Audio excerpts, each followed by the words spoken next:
नमस्कार मंडळी, ठरलं तर मग या मालिकेच्या आजच्या भागात आज आपण बघणार आहोत. मधुभाऊ आता सुभेदारांच्या घरातून निघत असतात, कारण लेकीच्या घरी जास्त वेळ थांबू नये असं त्यांना वाटत असतं. कल्पना, घरातले बाकीचे सर्वच जण त्यांना थांबण्यासाठी फोर्स करतात, परंतु ते काही थांबत नसतात.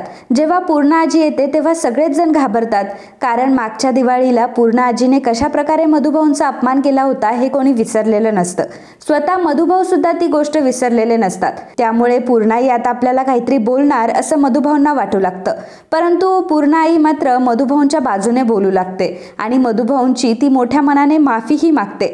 मधुभाऊंना म्हणते की मला माफ करा, मागच्या वेळी मी तुम्हाला तोंडाला येईल ते बोलले, पण खरंच माझी चूक झाली, कुठेतरी मी तुम्हाला ओळखण्यामध्ये चूक केली असं जेव्हा पूर्णा आजी म्हणते तेव्हा घरातल्या सगळ्यांना आनंद झालेला असतो.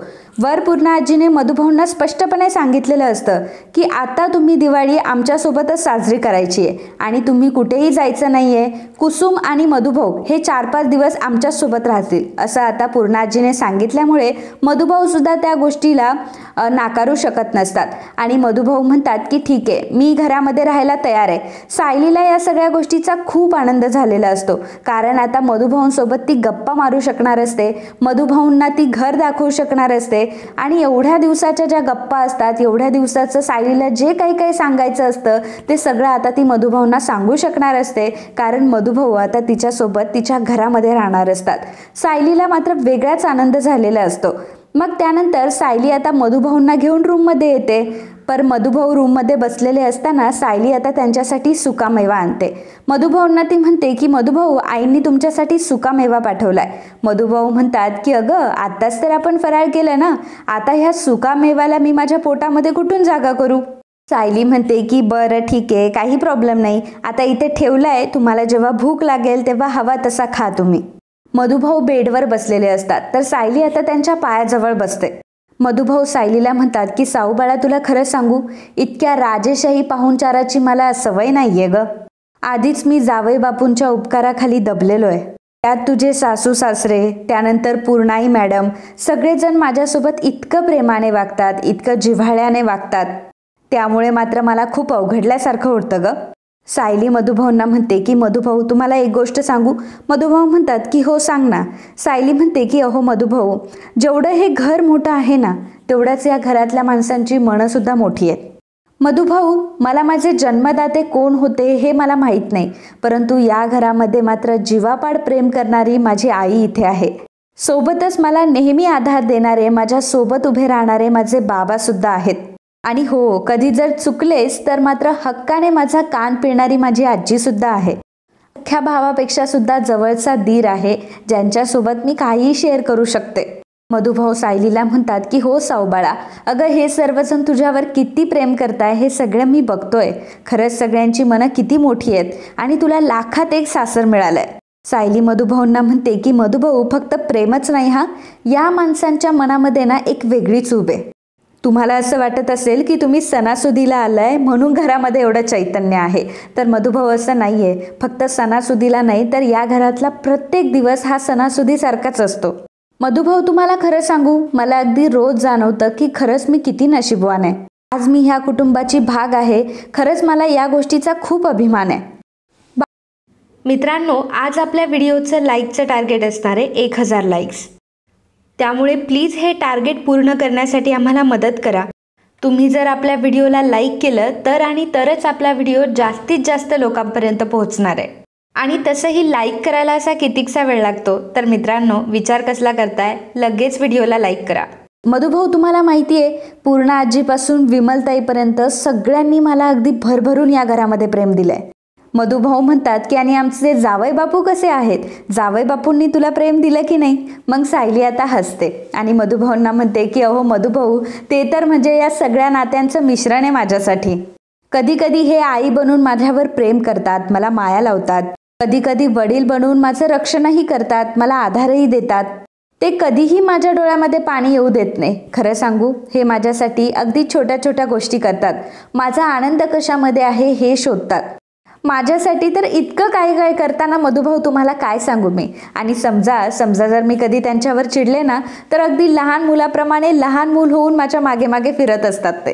सारखं मला म्हणत असतात की मला माफ कर, मला माफ कर म्हणून, आणि अगदी लहान मूल होऊन जातात ते. तुम्हाला माहिती आहे मधुभाऊ, हा AC आहे ना, सतत त्यांना AC लागतो. त्यांना AC शिवाय झोपही येत नाही. परंतु मला AC आवडत नाही ना, आणि मला AC चालत नाही ना, म्हणून ते AC सुद्धा नाही वापरत. मला चहा आवडतो हे त्यांना माहिती आहे, आणि त्यांना कॉफी आवडते. आणि मी त्यांना आता कॉफीवरनं ओरडते कारण ते खूप कॉफी पितात. पण तरीसुद्धा आता त्यांनी माझं ऐकून त्यांची कॉफी कमी केली आहे. मी सकाळी लवकर उठत असते, त्यामुळे आता ते सुद्धा लवकर उठायला लागलेत. अहो मधुभाऊ, तुम्हाला काय सांगू, कधी कधी अगदी मला न सांगता माझ्या मागे ते किचनमध्ये सुद्धा येऊन थांबतात. तुम्हाला माहिती आहे का, कारण माझी धावपळ होऊ नये म्हणून. अहो मधुभाऊ, तुम्हाला काय काय सांगू की ते माझ्यासाठी किती काय काय करत असतात. अहो तुम्हाला विश्वास नाही बसणार, परंतु खरंच अर्जुन सर असेल. अर्जुन सर बाहेरून एखाद्याला टणक दिसतील, परंतु आतमधून ते किती मऊ आहेत हे मला माहिती आहे. खरं तर मी सुद्धा त्यांच्या बाबतीत आधी गैरसमज करून घेतला होता. मला ते खडूस वाटत होते, पण खरंच तसं नाही आहे मधुभाऊ. अर्जुन सर वेगळेच आहेत. म्हणजे असा माणूस मी कधी बघितला नाही आहे असे अर्जुन सर आहेत. मग नंतर सायली मधुभाऊंना म्हणते की मधुभाऊ बघा बरं, मीच बोलतीये, तुम्ही तर काही बोलतच नाही आहात. मधुभाऊ म्हणतात की अगं हो, मग तू बोलायची कशी काय थांबशील, कारण तुझ्या आवडीचा विषय निघालाय. विषयाचं नाव आहे ॲडव्होकेट अर्जुन सुभेदार. सायली आता हसते आणि मधुभाऊंकडे बघू लागते. मधुभाऊ म्हणतात की तुझा हा आनंदाने ओसांडून चेहरा बघितला ना मी एकदा, तर मला तुरुंगातून बाहेर आल्याचं समाधान वाटतंय. तुला खरं सांगू साऊ बाळा, मला आता स्वतःसाठी खरंच काही नकोय ग. फक्त तू आणि जावई बापू आयुष्यभर एकमेकांच्या सोबत राहा आणि असाच नेहमी सुखाने संसार करा. बाकी मला अजून काही नकोय ग. एवढंच तर बघायचंय आणि एवढंच तर माझ्या आयुष्याचं ध्येय राहिलंय. मधुभाऊ असं म्हटल्यावर सायली जरा शांत होते आणि मनामध्ये म्हणत असते की मधुभाऊ, अहो माझं सुद्धा स्वप्न हेच आहे. पण हा निर्णय फक्त माझ्या एकटीचा नाही ना असू शकत. यामध्ये अर्जुन सरांची सुद्धा साथ असायला हवी. आणि तसंही त्यांचं माझ्यावर प्रेम आहे. ते एवढ्या सगळ्या गोष्टी माझ्यासाठी करतात. यात त्यांचं प्रेम आहे की त्यांना माझ्याबद्दल आपुलकी वाटतीये, यातला मला फरक नाही कळत आहे ना. आणि त्याच गोष्टीमुळे माझा गोंधळ उडालाय. मला कळतच नाहीये की काय करावं ते आणि कोणत्या गोष्टीला खरं मानावं ते. तर इकडे आता सर्वजण बसलेले असतात, गप्पा मारत असतात. कुसुमताईसोबत सगळं घर हे बोलत असतं, परंतु अर्जुन मात्र जिन्याकडे अगदी डोळे लावून बसलेला असतो. कधी एकदाच्या मिसेस सायली खाली येतील असं त्याला झालेलं असतं.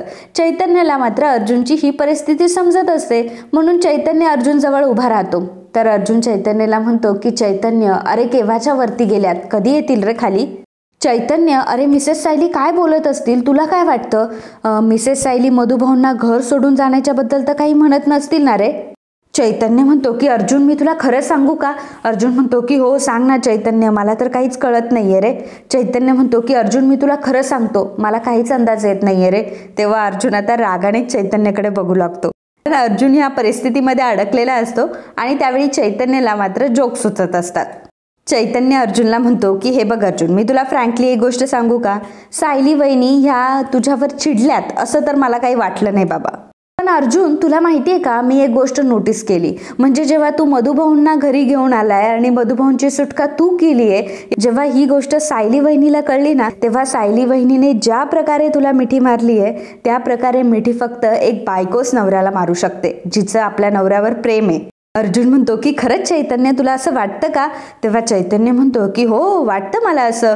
अर्जुन आता त्याची कॉलर टाईट करत असतो आणि त्याला खूप भारी वाटत असतं की सायलीने मला मिठी मारली आहे, म्हणजे सायली सुद्धा माझ्याबद्दल काहीतरी फील करते, असे तो स्वप्न रंगवायला लागलाच असतो. तेव्हाच चैतन्य म्हणतो की अरे पण आता तर बघ ना, सायली वहिनी तर तुझ्याकडे बघतही नाहीये. आता मात्र सायली वहिनीचं सगळं लक्ष मधुभाऊंकडे तर आहे. बघ बाबा, म्हणजे बघ, एरवी सायली वहिनी तुझ्यावर एवढं लक्ष द्यायची, पण आता मधुभाऊ आलेत म्हटल्यावर तू आता साईड प्रोडक्ट झालाय, एवढं लक्षात ठेव अर्जुन. अर्जुन म्हणतो की हो रे चैतन्य, या गोष्टीचा तर मी विचारच केला नाही. याचाच अर्थ मला असं वाटतंय की सायली आता नक्कीच मधुभाऊंना काहीतरी सांगते आणि नक्कीच आता सायली मधुभाऊंसोबत घर सोडून जाण्याबद्दलच काहीतरी बोलत असतील. तर अर्जुन आता थोडासा टेन्शनमध्ये आलेला असतो. चैतन्य म्हणतो की अर्जुन, अरे मला ते पण वाटत नाहीये. आता अर्जुनला चैतन्याचा खूप राग येत असतो. मग तो चिडूनच चैतन्याला म्हणत असतो की चैतन्य, तू ठरव ना तुला काय बोलायचंय ते. घडीत मला म्हणतो की सायलीचं तुझ्यावर प्रेम आहे म्हणून तिने तुला मिठी मारली, घडीत म्हणतो की आता सायलीचं तुझ्यावर लक्ष नाही राहिलं, ती मधुभाऊंसोबत निघून जाईल. नक्की मी काय म्हणायचं या सगळ्या गोष्टीला, का माझं कन्फ्युजन करतोय? आधीच माझ्या डोक्यात खूप कन्फ्युजन आहे आणि त्यातल्या त्यात तू आग लावतोय जास्त. तेव्हा चैतन्य म्हणतो की अर्जुन, अरे मी काय केलंय आता? मला काय बोलावं तेच कळत नाहीये, पण एका गोष्टीची मात्र मला शंका येते. अर्जुन बोलतो की काय? बोल आता. जितका तू सायली वहिनीच्या प्रेमात आहेस आणि जितकं तू सायली वहिनीवर प्रेम करतोय तितकंच प्रेम जर सायली वहिनीचंही तुझ्यावर असेल तर? अर्जुनसाठी ही गोष्ट तर अगदी सोन्याहून पिवळी असते आणि अर्जुनला असं वाटतं की खरंच असं असू शकतं, म्हणजे माझं जेवढं प्रेम सायलीवर आहे तेवढंच प्रेम सायलीचंही माझ्यावर असू शकतं. आणि मग अर्जुन लगेचच आता स्वप्नामध्ये हरवला जातो. जेव्हा सायली ही दरवाजा उघडून आतमध्ये येते तर अर्जुनही रूममध्ये आलेला असतो. सायली आणि अर्जुन दोघंही आता एकमेकांकडे बघून लाजत असतात. अर्जुन सायलीला म्हणतो की मिसेस सायली, मला तुम्हाला काहीतरी सांगायचंय. बऱ्याच दिवसापासून मी तुम्हाला सांगण्याचा प्रयत्न करतोय पण. तेव्हा सायली सुद्धा लाजतच असा अर्जुनला विचारते की एवढं काय सांगायचंय तुम्हाला? अर्जुन म्हणतो की हेच मला तुम्हाला सांगायचंय की माझं तुमच्यावर खूप प्रेम आहे मिसेस सायली, पण तुमच्या मनात माझ्याबद्दल काय आहे हेच मला कळत नाहीये. तुम्ही सुद्धा माझ्यावर प्रेम करता? असं जेव्हा अर्जुन प्रश्न विचारतो तेव्हा सायली मात्र फार लाजत असते आणि लाजत आता डोक्यावर हात ठेवते आणि अर्जुन समोर ती उभी राहू शकत नसते, अर्जुनच्या डोळ्यात डोळे घालून बोलूनही शकत नसते. तेव्हा अर्जुन आता सायलीजवळ जातो, सायलीचा तो हात पकडतो आणि सायलीला पुन्हा विचारतो की बोला मिसेस सायली, सांगा ना मला, तुमचं माझ्यावर प्रेम आहे ना? सायली मात्र तरी सुद्धा लाजतच असते आणि अर्जुनला काही उत्तर न देता लाजत आता तिथून निघून जाते. तर अर्जुन म्हणतो की मिसेस सायली माझ्यावर चिडल्या नाही, त्या लाजून गेल्या, याचा अर्थ हाच होतो की त्यांचंही माझ्यावर प्रेम असेल. हो, त्यांचं माझ्यावर प्रेम असू शकतं. आता अर्जुन मात्र खूपच खुश झालेला असतो, या भावनेनेच त्याला खूप जास्त आनंद दिलेला असतो. अर्जुन मात्र स्वप्नामध्ये पूर्णपणे हरवून गेलेला असतो आणि त्याच्या चेहऱ्याच्या एक्सप्रेशनवरून दिसत असतो की अर्जुन स्वप्नात हरवलाय. चैतन्य मात्र मोठमोठ्याने हसू लागतो आणि अर्जुनला म्हणतो की अर्जुन, अरे काय आहे, मी तर फक्त माझी शंका बोलून दाखवली आणि तू तर डायरेक्ट स्वप्नातच हरवलास रे. अर्जुन चैतन्याला म्हणतो की चैतन्य, आता तुला ना एक फटका ठेवून देईल ना मी, आणि तू आहे ना माझ्याशी बोलूच नको, जा. तू एकतर काहीतरी भरवतो माझ्या डोक्यामध्ये आणि त्याच गोष्टीचा मी विचार करत बसतो. अरे यार, तू मला नीट सांग ना, एकतर मी काय करायला पाहिजे आणि काय नाही करायला पाहिजे, दोन्ही गोष्टीमध्ये मला कन्फ्यूज करून टाकतो. घडीत म्हणतो की मिसेस सायलींचं तुझ्यावर प्रेम आहे, घडीत म्हणतो की मिसेस सायली तुला निघून सोडून जातील म्हणून. काय म्हणायचं मी चैतन्य, का माझा मजाक घेतोयस तू? मला या गोष्टीचं टेन्शन येते आता की सायली मधुभाऊ सोबत काय बोलत असेल, ते काय करत असतील त्या आणि काय बोलत असतील, मला तर काहीच कळत नाही रे. असं म्हणून अर्जुन आणि चैतन्य दोघंही आता जिन्याकडे बघत असतात.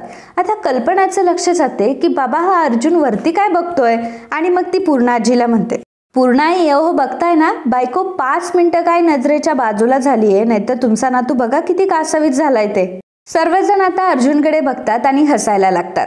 प्रताप म्हणतो की अर्जुन, अरे काय चाललंय, तू काय वर बघतोय, येणार आहे तुझी बायको खाली. आणि तसंही अरे 1.5 वर्षानंतर बाप आणि लेक एकत्र आलेत, भेटू देत त्यांनाही जरा गप्पा मारू देत. अर्जुन म्हणतो की नाही बरोबर आहे तुमचं, आणि तसंही त्यांना गप्पा मारताना चहा कॉफी काहीतरी लागेलच ना. विमल म्हणते की अर्जुन दादा काळजी करू नका, मी त्यांच्यासाठी कॉफी बनवते. अर्जुन म्हणतो की अगं विमलताई, तू कशाला बनवते कॉफी, मी आहे ना, मी बनवतो ना कॉफी, मी त्यांच्यासाठी कॉफी करतो. तेव्हा अस्मिता म्हणते की हो का, आमच्यासाठी तर कधी बनवली नाही रे तू कॉफी. विमल म्हणते की अर्जुन दादा तुम्ही राहू द्या, मी बनवते कॉफी. अर्जुन म्हणतो की नाही विमल, मीच बनवणार कॉफी. कल्पना विमलला म्हणते की विमल अगं राहू देत, त्याला त्याच्या सासऱ्यांसाठी कॉफी बनवायची तर बनवू देत ना. जा अर्जुन, तुला कॉफी बनवायची आहे ना, जा बनव. मग अर्जुन आता लगेचच कॉफी बनवायला किचनमध्ये जातो आणि स्वतःच्या हाताने आता त्याने सायलीसाठी आणि मधुभाऊंसाठी छान अशी फक्कड कॉफी बनवलेली असते. आणि मग ती कॉफी घेऊन अर्जुन आता रूममध्ये आलेला असतो. तेव्हा मधुभाऊ आणि सायली दोघंही एकमेकांशी बोलत असतात. अर्जुन आता कॉफी घेऊन आतमध्ये येतो आणि त्या दोघांना म्हणतो की चला चला चला आता गप्पा बंद करा, कारण आता ब्रेक टाइम झालाय. मग अर्जुन सायलीला म्हणतो की घ्या तुमच्यासाठी स्पेशल आल्याचा चहा आणि मधुभाऊंसाठी स्पेशल अर्जुन सुभेदार कॉफी. मधुभाऊ तर शॉकच होतात की अर्जुन एवढा मोठा ॲडव्होकेट आहे, बाहेर समाजामध्ये त्याचं एवढं नाव आहे, आणि हा अर्जुन सुभेदार आज आमच्यासाठी कॉफी घेऊन आलाय. मग मधुभाऊ म्हणतात की तुम्ही आमच्यासाठी कॉफी घेऊन आलात. अर्जुन म्हणतो की हो. अर्जुन म्हणतो की तसंही मिसेस सायली दिवसभर घरामध्ये काम करत असतात, काही ना काही त्यांचं सुरूच असतं आणि त्यातल्या त्यात मी 2 कप कॉफी आणि चहा बनवलं तर काय झालं. मधुभाऊ आता अर्जुनकडे बघू लागतात आणि म्हणतात की खरंच माझ्या लेकीने अगदी नशीब काढलंय, म्हणून माझ्या लेकीला तुमच्यासारखा मुलगा मिळालाय, तुमच्यासारखा मुलगा नवरा मिळालाय आणि मला तुमच्यासारखा जावई मिळालाय. अर्जुन पुढे मधुभाऊंना सांगतो की नाही मधुभाऊ, खरं तर सायली माझ्या आयुष्यामध्ये आली आहे म्हणून मी खूप मला भाग्यवान समजतो. असं म्हटल्यावर सायली लाजत असते. अर्जुन मधुभाऊंना म्हणतो की बरं झालं मधुभाऊ तुम्ही इथे थांबलात. खरं तर तुम्ही इथे थांबलात म्हणून सायली सुद्धा खूप रिलॅक्स आहे, आता तिला कुठली घाई नसणार आहे. तेव्हा मधुभाऊ म्हणतात की तिला कुठली घाई असणार आहे, आता तर ती इथेच राहणार आणि तुमचा संसार अजून उजळवणार. आणि जर आता ती आलीच तर 2 दिवसासाठी माहेरवाशीण म्हणून येईल माझ्याकडे. मधुभाऊ जेव्हा असं म्हणतात तेव्हा अर्जुनला खूप बरं वाटतं, कारण अर्जुनला एकाच गोष्टीची भीती असते की सायली आता मधुभाऊंकडे कायमची निघून जाते की काय आणि यांच्यामध्ये हेच बोलणं चाललंय की काय. परंतु मधुभाऊ म्हटलेले असतात की ती आली तर फक्त 2 दिवसासाठी येईल, नाहीतर तिला इथेच राहून तुमचा संसार सांभाळायचा आहे. त्यामुळे अर्जुनला एक मनातून चांगला आता आनंद झालेला असतो आणि तो सायलीकडे बघत असतो, तर सायलीलाही छान वाटत असतं. अर्जुन मधुभाऊंना सांगतो की बरं मधुभाऊ तुम्ही तुमची कॉफी संपवून लवकर खाली या, कारण सगळ्यांना तुमच्यासोबत गप्पा मारायच्यात. अर्जुन आता तिथून निघून गेलेला असतो, तर इकडे रविराज मात्र प्रियाचाच विचार करत असतो आणि सुभेदारांच्या घरी जे काही घडलेलं असतं ते त्याला आठवत असतं. कशा प्रकारे सुभेदारांच्या घरी असताना अर्जुनने तन्वीचा खोटारडेपणा सगळ्यांसमोर आणला. तन्वीचा ल चा उकार आणि डिवोर्स पेपर मध्ये असलेल्या सायलीच्या सहीचा ल चा उकार एक्झॅक्टली सेम आहे हे अर्जुनने सगळ्यांसमोर आणलं. तेव्हा प्रिया मात्र स्वतःला सांगत होती की नाही माझा या सगळ्या गोष्टीची काही संबंध नाहीये, या डिवोर्स पेपरशी माझा काही एक संबंध नाहीये. तेव्हा अर्जुन हा प्रियाला म्हटला होता की नाही या सगळ्या गोष्टीशी तुझा संबंध, कारण तुला आणि मला सायलीला सेपरेट करायचंय म्हणून ही खोटी नोटीस तू आम्हाला पाठवली आहे. तेव्हा प्रिया मात्र अर्जुनला म्हणत होती की जर तू स्वतःला वकील समजून घेतो तर मग असे बिनबुडाचे आरोप तू कसं काय करू शकतोस माझ्यावर. अर्जुनने त्यावरही तोडगा काढलेला असतो आणि त्याने प्रियाला स्पष्टपणे सांगितलं होतं की मी पुराव्यानिशी कधीही काही बोलत नाही. आणि त्याने रविराजला देखील हे सांगितलं होतं की सिनियर तुझ्या मुलीला फक्त एवढा पुरावा पुरेसा नसेल तर माझ्याकडे अजून एक पुरावा आहे. आणि ॲडव्होकेट सहाने यांचा आवाज अर्जुनने आता रविराजला ऐकवला होता. रविराज आता घडलेल्या सगळ्या गोष्टींचा विचार करत असतो आणि त्यातल्या त्यात त्याला दिसत असतं की तन्वीचं वागणं कशा प्रकारे बदलतंय, तन्वी एवढी ॲग्रेसिव्ह कधी झाली आणि तन्वी ती एवढी चिडचिड एवढा रागराग कशी काय ती करू शकते. अर्जुन आणि आज सायलीला सेपरेट करण्यासाठी तिने अगदी डिवोर्स पेपर सुद्धा त्यांचे खोटे तयार केले. म्हणजे ह्या तन्वीचं नक्की काय चाललंय आणि घरात सुद्धा आता ती कशी वागते, स्वतःला बंद करून काय घेतीये आणि किती मनमानी करते, या सगळ्या गोष्टींचा रविराज विचार करत असतो. आता त्यावेळी तिथे प्रतिमा येते आणि प्रतिमा रविराजला विचारते की काय झालं, अस्वस्थ आहात का. रविराज म्हणतो की हो जरा अस्वस्थच आहे. प्रतिमा रविराजला म्हणते की सणासुदीचे दिवस आहे आणि आपल्या मुलीच्या चेहऱ्यावर आनंद नाहीये. आपली मुलगी जर एवढी तुमच्यावर नाराज आहे म्हटल्यावर तुम्हाला चैन तरी कशी पडणार. रविराज प्रतिमाला म्हणत असतो की प्रतिमा तुला खरंच सांगू, खरं तर हा प्रॉब्लेम कसा सॉल्व्ह करायचा हेच मला कळत नाहीये. प्रतिमा रविराजला सांगते की तुम्ही काळजी करू नका, सुटेल, हा प्रॉब्लेम नक्कीच सुटेल आणि काळजी करू नका, यंदाची दिवाळी सगळ्यांसाठीच आनंदी जाईल. रविराज म्हणतो की अगदी प्रतिमासारखी बोललीस ग तू. तेव्हा प्रतिमा म्हणते की म्हणजे मी प्रतिमाच आहे ना, खरं तर तुम्हीच मला हे सर्व सांगत असता ना. रविराज म्हणतो की नाही ग, मला तसं नव्हतं म्हणायचं, मला असं म्हणायचं होतं की पूर्वीच्या प्रतिमासारखं तू हे बोललीस. प्रतिमा तुला माहिती आहे कोणीही जरी अपसेट असेल ना तर तुला मात्र ते अजिबात बघवायचं नाही. कुणाचाही कसलाही प्रॉब्लेम जरी असला ना तर तुला मात्र तो बरोबर कळायचा. प्रतिमा म्हणते की मग असं समजा की मी पूर्वीचीच प्रतिमा आहे आणि आता कसलाही विचार करू नका आणि शांतपणे जाऊन झोपा. प्रतिमाच्या या बोलण्याने रविराजचं खूप सारं टेन्शन हे डोक्यावरनं खांद्यावर आलेलं असतं आणि प्रतिमाच्या बोलण्याने आता रविराजला बरंही वाटलेलं असतं. रविराज आता प्रतिमाकडे बघून हसत असतो तर प्रतिमा सुद्धा रविराजकडे बघून हसत असते. तर इकडे मधुभाऊ आता त्यांच्या खोलीमध्ये आलेले असतात. सुभेदारांच्या घरामध्ये त्यांना जी खोली राहायला दिलेली असते त्या खोलीमध्ये आता सायली मधुभाऊंना घेऊन आलेली असते. मधुभाऊ अगदी डोळे भरून ती खोली बघत असतात. खरं तर मधुभाऊ असं कधीच झोपलेले नसतात किंवा कधी राहिलेले नसतात. आश्रमात असताना सगळ्यांसोबत राहण्याची सवय असते. एवढ्या मोठ्या खोलीमध्ये सगळ्या आश्रमातली मुलं झोपायची, मधुभाऊ झोपायचे हे त्यांना आठवत असतं. आणि आता एवढ्या मोठ्या खोलीमध्ये फक्त मधुभाऊ एकटे झोपणार, त्यामुळे मधुभाऊंना दडपण येत असतं. मग मधुभाऊ सायलीला म्हणतात की सायली, ही खोली फक्त पाहुण्यांची आहे की याच्या आधी इथे कोणी झोपायचं? सायली मधुभाऊंना सांगते की नाही मधुभाऊ, ही फक्त पाहुण्यांचीच खोली आहे आणि आज विमलताईने खास तुमच्यासाठी ही खोली साफ केली आहे, कारण तुम्ही आलाय म्हणून. मला जर माहीत असताना तुम्ही येताय म्हणून तर मी आधीच ही सगळी खोली छान सजवली असती, छान इथे झाडं वगैरे लावले असते, फुलं वगैरे लावले असते. तुम्हाला आवडतात हे मला माहिती आहे आणि मी तुमच्या आवडीचं सगळं काही ठेवलं असतं. मधुभाऊ सायलीला म्हणतात की अगं हो, पण तुझ्या नवऱ्याला तर सरप्राईज द्यायचं होतं ना तुला. सायली, अगं तुला सांगू, काल तुझ्या नवऱ्याने कोर्टात काय कमाल केली आहे. अगं काय सांगू साऊबाळा, तुझा नवरा आणि माझे जावई बापू असे विजेसारखे नुसते तळपत होते काल. आज सकाळपासून कागदपत्रांची पूर्तता करण्यासाठी धावपळ करत होते नुसते. खरं तर मी कालच येऊ शकत होतो, परंतु कोर्टाच्या काही प्रोसेस होत्या म्हणून मला त्या कराव्या लागणार होत्या. परंतु आज मात्र जावई बापूंनी त्या सगळ्या प्रोसेस कंप्लीट करून घेतल्या, सगळ्या काही कागदपत्रांची पूर्तता केली. आणि तुला माहिती आहे त्यांनी एवढा सगळा खटाटोप का केला ते? कारण त्यांना तुला सरप्राईज द्यायचं होतं आणि तुझी आणि माझी भेट दिवाळीच्या दिवशीच त्यांना घडवून आणायची होती. साऊबाळा, तुला खरं सांगू, तू अगदी नशीब काढलेस ग पोरी. या घरातली माणसं, हे घर म्हणजे अगदी लाख मोलाचं आहे ग. या घरातल्या माणसांची मनं सुद्धा किती मोठी आहेत बघ ना. एवढ्याच जागेमध्ये आपल्या आश्रमामध्ये 5-6 जण तर दाटीवाटीने झोपले असते, पण इथे बघितलं तर पाहुण्यांसाठी डायरेक्ट वेगळी खोली आहे, सेपरेट सगळ्या गोष्टी आहेत. साऊबाळा, तुझं हे फक्त घर नाहीये, महाल आहे हा अगदी. मला खरं सांगू तर तुझं घर खूप आवडलं. आणि साऊबाळा, तू खरंच तुझ्या आयुष्याचा खूप चांगला निर्णय घेतलाय की तू जावई बापूंशी लग्न केलं. भलेही तुमच्या लग्नामध्ये मी हजर नव्हतो, पण मला माझ्या साऊबाळाच्या चॉईसवर अजिबातही शंका नाहीये. माझी साऊबाळा कधी चुकतच नाही हे मला माहिती आहे. तर सायली आता घराकडे बघत असते आणि मधुभाऊंना मनातच ती म्हणत असते की खरं सांगू मधुभाऊ, हे घर खरंच माझं आहे की नाही हेच मला माहीत नाही.